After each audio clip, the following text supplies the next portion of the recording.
Joining me now is Dr. Bashima Williams. Let's talk about the government school lunch program. What is our educational system doing to America's young kids every day at lunchtime? What are they feeding them? Is it contributing to our national health crisis, obesity, diabetes, these things? Because this concerns all of us when it comes to our health care, but also our future as a nation, as a people.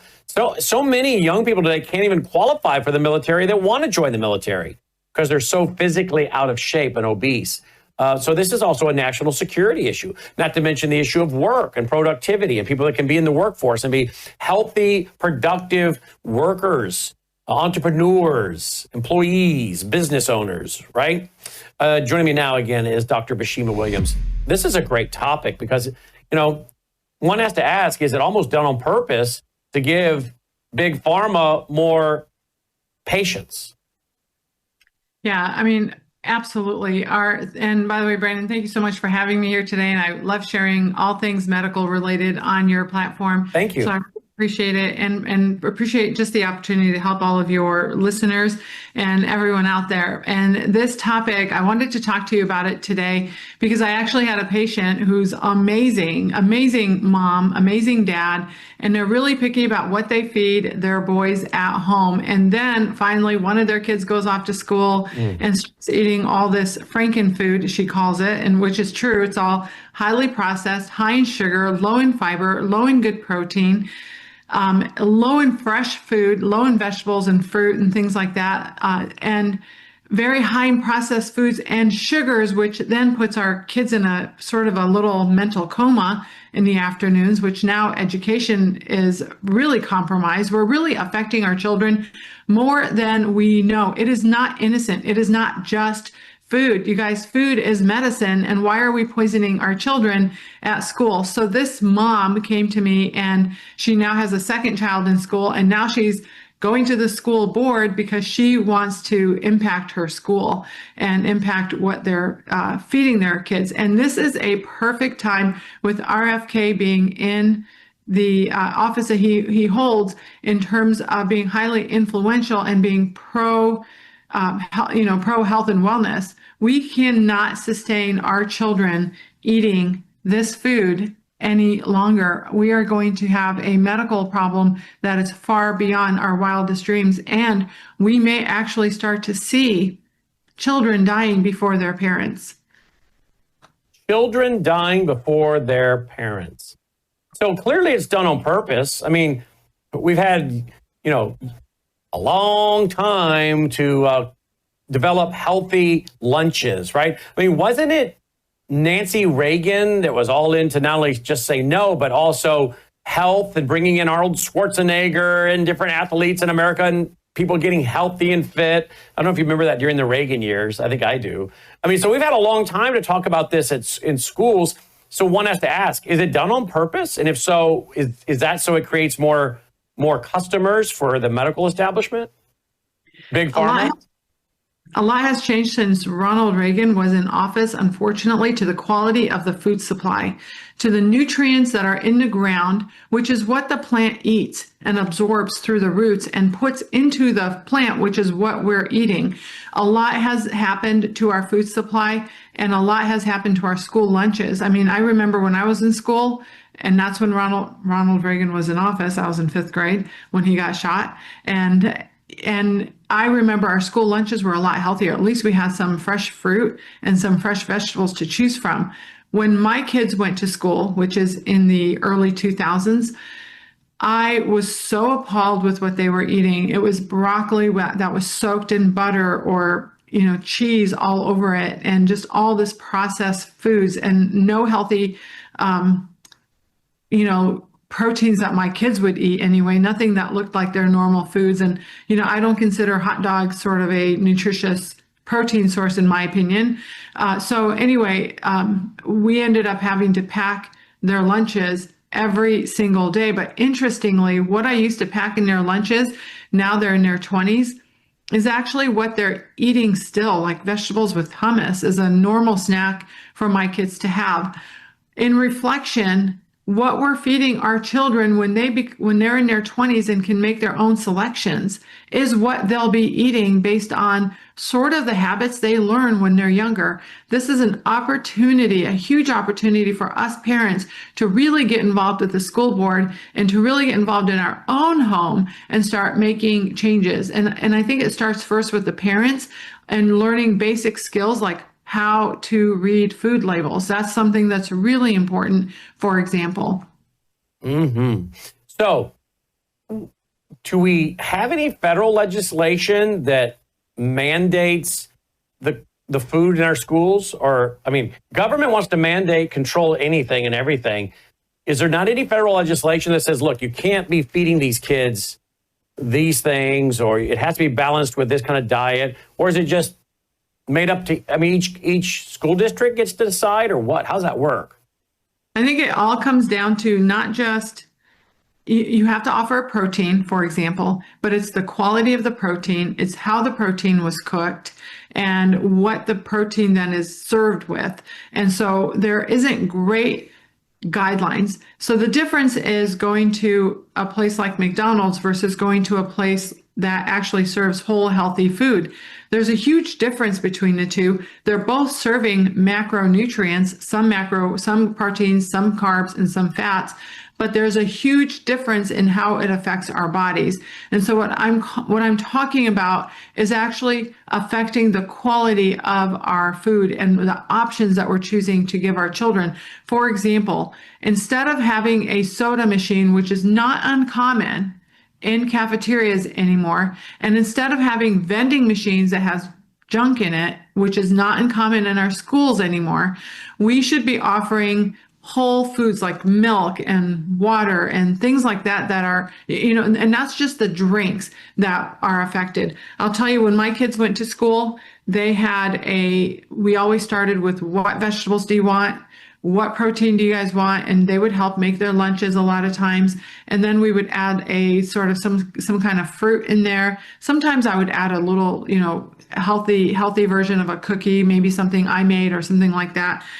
They had a water bottle that fit perfectly in their lunch box so that they could drink water with their lunch.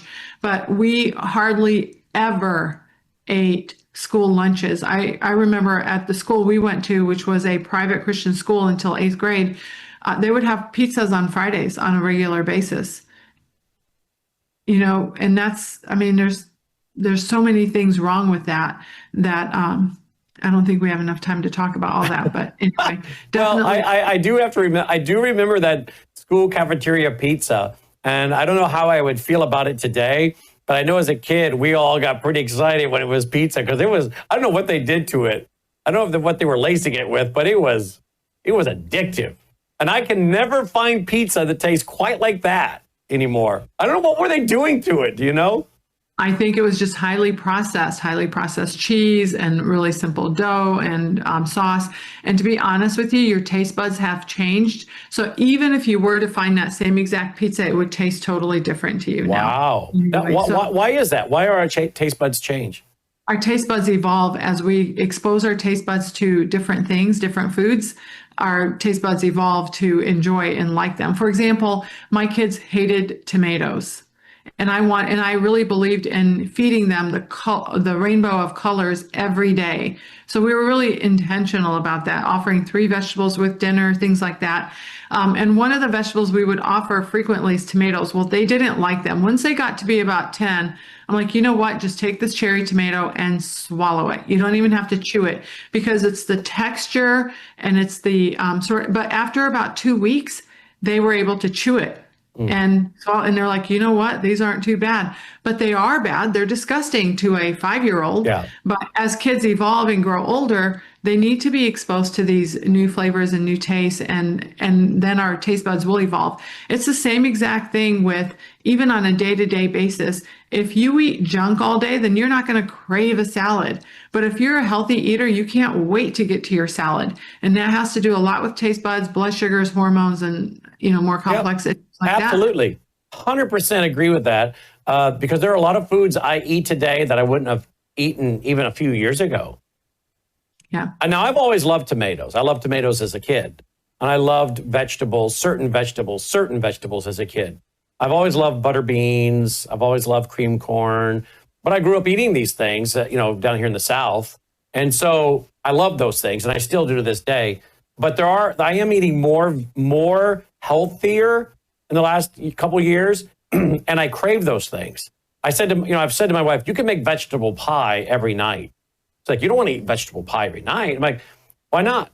I could have a salad, vegetable pie, and then maybe, I have a steak once a week, or I have, some kind of, salmon. But I said, I like the vegetable pie. There are vegetables and things that I would not really want a heavy diet of, that like broccoli. I've never really cared for broccoli, but now I can't get enough broccoli.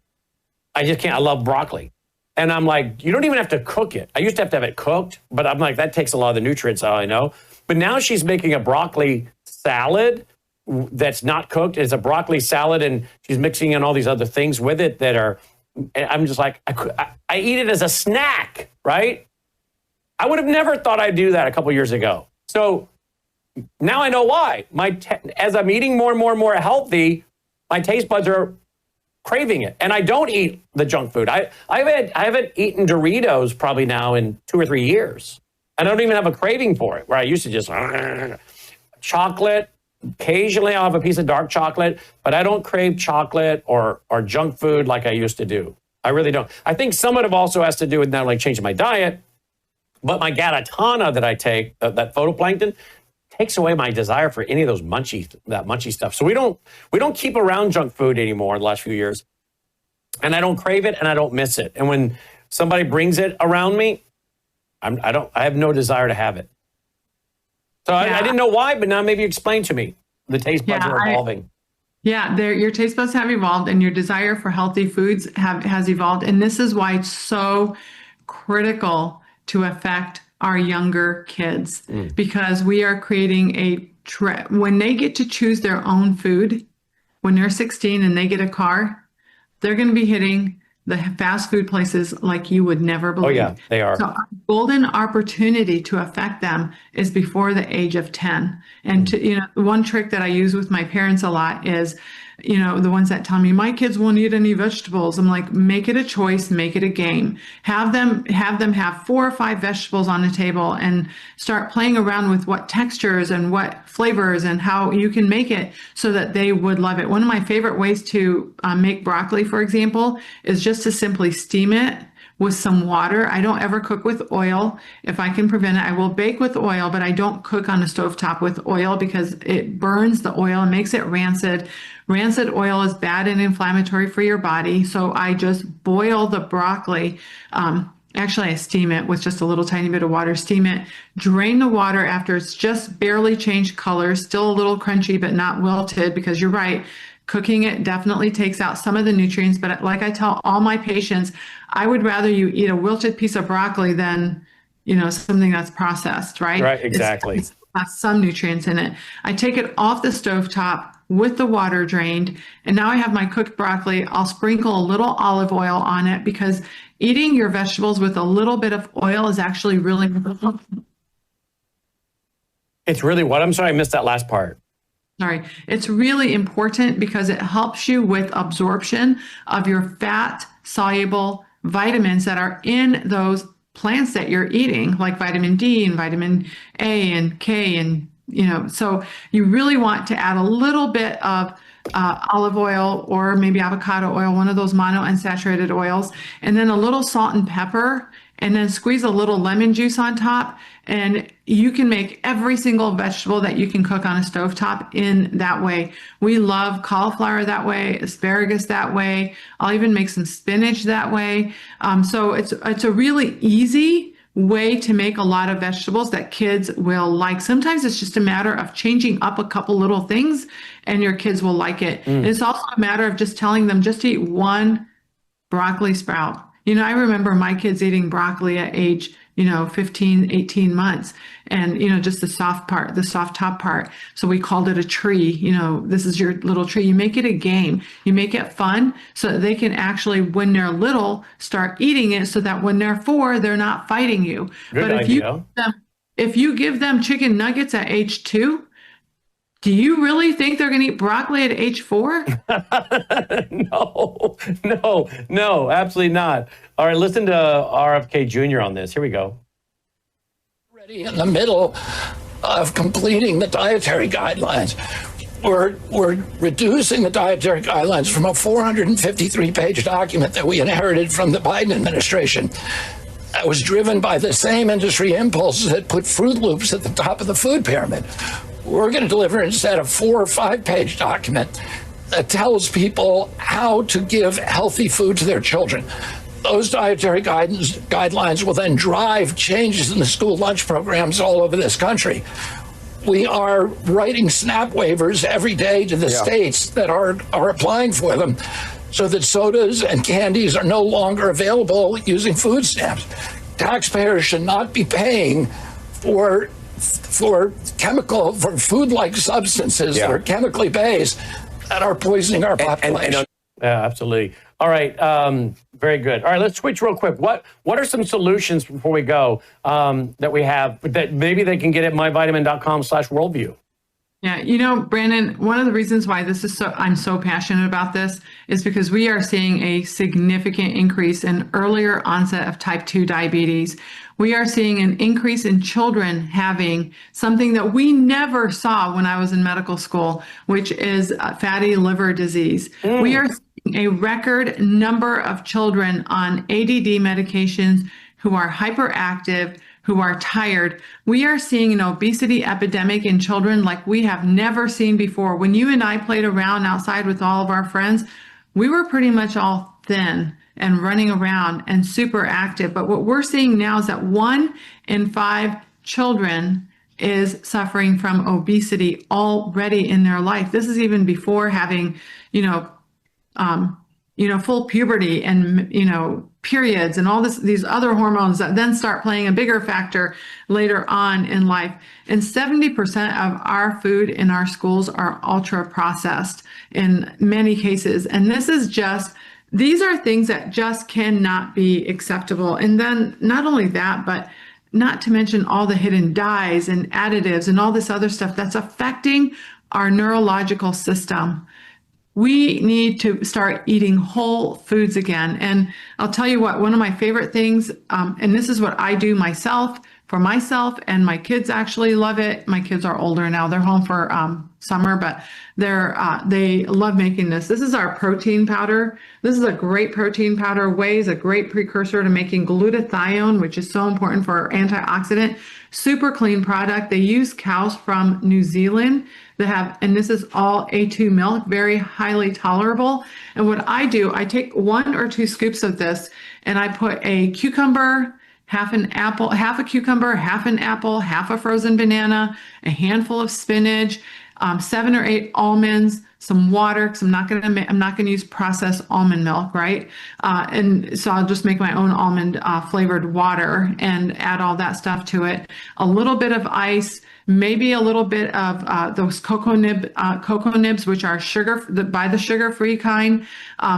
Mix all that up. I might even add a little ginger and a little lemon because it's great for your gut health. Mix it all up. Put it in a Yeti cup. You can have it like 2 hours later if you're not hungry right away for breakfast, or if you like to eat your breakfast or drink your breakfast, in this case, after you work out. So this protein powder, totally amazing flavor because you really can't taste it. And so what you're really tasting is all the other stuff all mixed together. And believe it or not, half a banana and half an apple. And you can also do, instead of the banana, you can do half or a fourth of a cup of berries. It's actually delicious and it's kind of sweet. And of course, this is with people who don't generally eat a lot of sugar. Now, if you eat a lot of sugar and your taste buds are off, then this might not taste good to you. But if you're moving towards and trying to be a healthy eater, this is a great meal replacement. And again, that's available at myvitamin.com/worldview, myvitamin.com/worldview. And get your packets, folks. Get your packets, okay? Get your packets for your daily vitamins. Closing comment? If I can just say one more thing. Yep. One of our best sellers is the teen packs that we sell.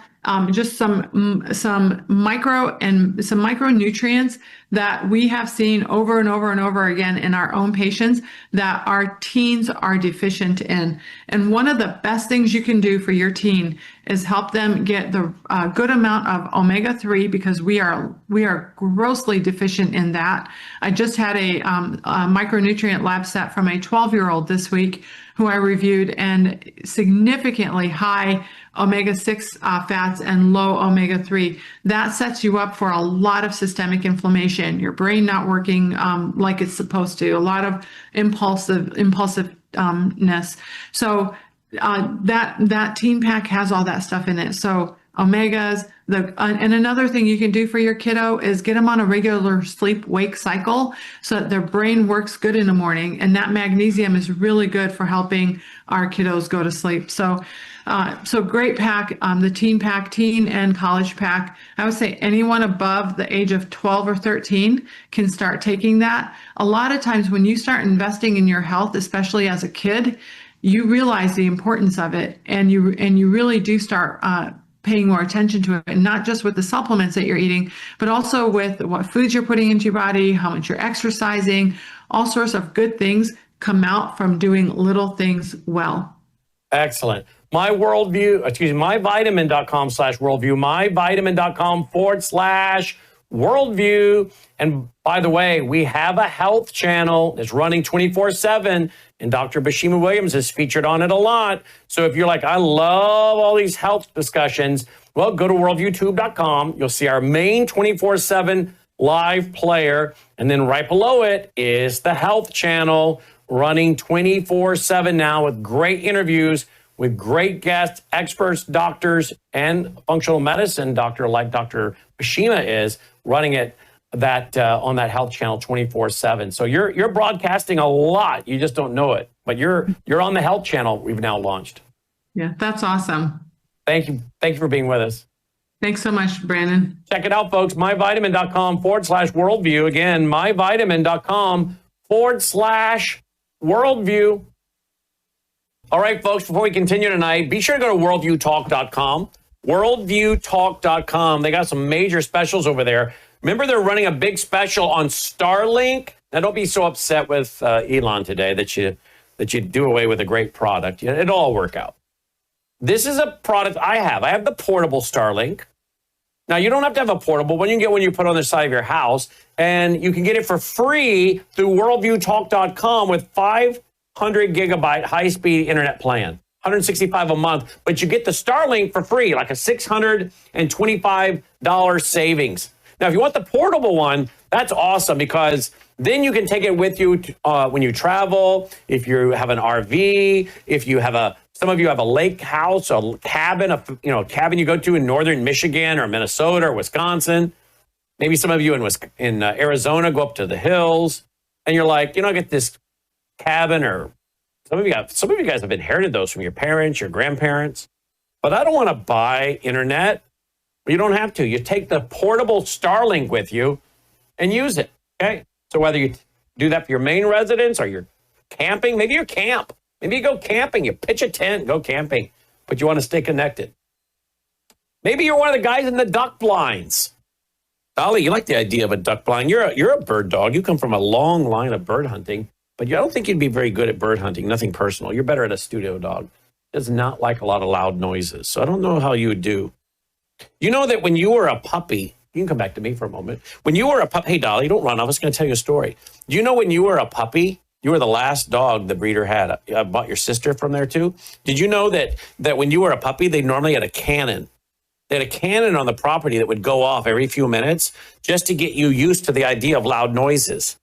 And apparently when this man bought his property and started breeding your relatives, nobody cared because he was out in the middle of nowhere in Somerville, Tennessee. Well, then there started becoming a population around that farm of his where he was raising you guys. And they got to complaining about this cannon that would go off every few minutes. And the cannon was so that when you were born and you were just a couple days old, you were still hearing that cannon. And you became so used to that loud noise that you didn't care about loud noises. And that's why your sister, God rest her soul, Dolly, or Delta, she didn't care about fireworks or any loud noises. Didn't care because she had been conditioned with a big loud cannon. Well, guess what happened? people started complaining they took the Canon away. And then guess who was born? You. So you were not born listening every day to a big, loud Canon. And so now you're scared of loud noises. So if someone lets off a firecracker or car backfires, you freak out, don't you? So you're not a good hunting dog, but you're a good studio dog. Yep, you're a good studio dog. How did we get off on that? Oh, for those of you that might go hunting, that's how we did it. For those of you that might go hunting, take the Starlink with you. Take the Starlink with you, and you could portable Starlink and still do high speed and hook your iPad and watch the ball game. Yeah, watch the ball game while you duck hunt from the duck blind. There's all kinds of great uses for the Starlink, all available at worldviewtalk.com, along with the EMF beanies, the solar generators. I have the Delta Echo 400, the backpack that's bulletproof, the Bivy where you can text using your cell phone or go through a satellite, even if the cell towers are down. Lots of great stuff there at worldviewtalk.com.